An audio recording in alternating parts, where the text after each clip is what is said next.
عنکبوت طاووسی یکی از شگفت انگیزترین موجودات طبیعت با فرسهای مخفی رنگین کمانیش بار دیگر توجه ها را به خود جلب کرده است. این گونه کوچک از خانواده عنکبوت‌های جهنده که بومی استرالیاست به خاطر رفتار جفتگیری منحصر به فردش معروف است.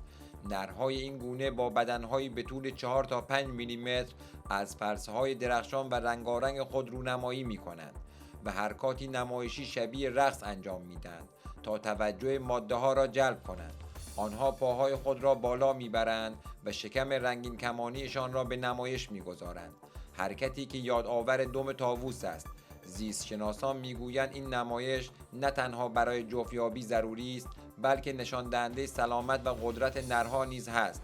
با این حال این تلاش همیشه بی خطر نیست. اگر ماده تحت تاثیر قرار نگیرد ممکن است نر را به عنوان غذا شکار کند.